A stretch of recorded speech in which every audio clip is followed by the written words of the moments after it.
Hello, Mr. Magpie here. This is a review for the Gretel GT6000. This was actually supposed to be a different phone. I did order an A6 and they sent me the GT6000 in error, which was nice because this is a more expensive phone. It's not what I was actually looking to buy, of course. The battery is really huge compared to the one I had intended to buy, and very heavy. But as I found, that's quite a plus. It does mean I can leave the Bluetooth on now all the time. I can leave the location GPS on 24/7, and I can still get a couple of days performance out of it with mixed use, which is pretty much unheard of, really. And normally, if I do that, the battery's gone in 8-9 hours. I don't get a full day out of it. It's decent spec. It's got Nougat, which is obviously the latest.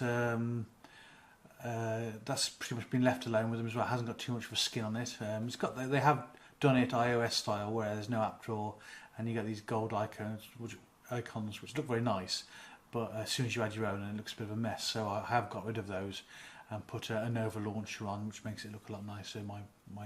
Speed wise, it's 2 gigs, 16 gigabytes of space. It's I put it on a benchmark tester and it came up with just short of 3,000 on the score, which gave it on the league table 51st position, which obviously is fairly low, but that's comparing with things like your Galaxy Notes and your top of the range phones like your Apples, etc.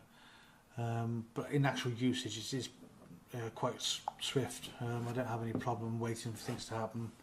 It goes at a fair old pace. He said, all waiting for it. You'll notice that at the moment it's reading 3G. It's a 4G phone, but I found that the signal in certain areas does drop. I was playing with this morning, having looked what to say on review, and I had 4G, and this was coming up straight away.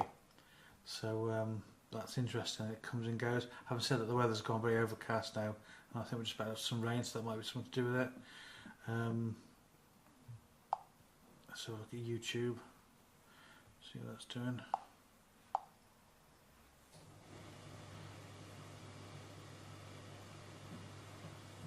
It's amazing. It seems to slow down now. Like this too, till your data runs out. But on 3, you can. I'm on a 3 signal here, so my speeds are average rather than brilliant. It comes on that fast enough. Picking up speed again now. Like I say, everything's quite smooth. I don't have to wait for things. If I go on to photos, let's have a look at photos. They come up quick enough. One thing I will say is, for some reason, when you look at pictures you've taken a photo of, the resolution doesn't look that brilliant. That's a photo I took for a Facebook. Bit of a joke I was putting out. It's just of some shopping I was doing. This is indoors. If when you zoom in, it does get quite grainy, so it's not a brilliant camera, but it's decent enough. It's not good, generally speaking, inside camera wise. It's quite blurry. I'll put some photos up of one of the boys, which I took in the lounge, and it's quite blurry because they were moving, which is a disappointment. But then again, it's not a high-end phone, and all Chinese budget phones, generally speaking, don't work well indoors, so it's not doing anything unusual. George,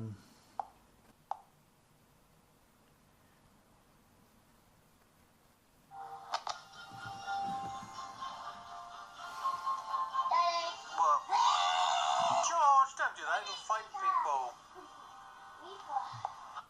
Right, so you can see it's serviceable, but it's a bit of a dull picture.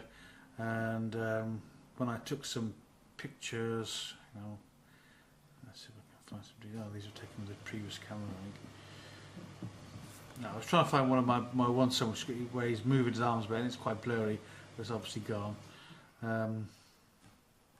So yeah, that's the camera. So it's a camera and video adequate, basically, rather than good. But then again, that's not why you buy one of these. This is a powerhouse. It's a media phone, from what I can say. It's great for camping, for weekends away, for travelling, because you've got that huge battery which gives you lots and lots of use. If you want to use your radio, you play your music, watch your YouTube or your videos you put on here, it's going to last for hours and hours, and that's what you want on long journeys when you can't plug into a socket of any nature, and if you're on a campsite or something. So this is a media giant, really, in that respect. Can't think of any other all-in-one camera, all-in-one unit with the battery built in that can match this at this price anyway. Obviously you can take your power bricks with you, etc., but for just a one-stop shop, this is pretty good. It's well built, metal construction. It's not to iPhone standards, but you don't expect it to be. But there's no burrs or lumps or bumps or bits that seem odd or anything that puts you off. Everything seems to be working as it should do. Speed's decentish, as I said.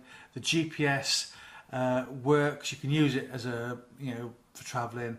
I will say though, it does lack a compass, so it doesn't always know which direction you yourself are pointing in. So sometimes you can be a bit confused by what it's telling you, even though it's taking you in the right direction. It can, if you turn the phone around too much, you can get a bit confused because of the lack of a compass. But as long as you're aware of that, you'll be fine. It's just not an ideally set up for a location device in that respect. So yeah, this is just a quick review. It's a good phone. I'm pleased with it. It's worth the money. It's only let down by the camera and the lack of a compass. If you can live with that. Oh, the sound on phone calls and from music from the speakers is tinny, but how often do you listen to it just via the outboard speaker? When you put your headphones on, it's reasonable. Not top end. No point in pretending otherwise. It's not a top end machine in that respect, but it's decent. It's not crackly or unpleasant. It's just a bit of a neutral sound, like a flat sound, you might say, but fine. I have no problem watching YouTube with my headphones on, and I quite happily do that for hours.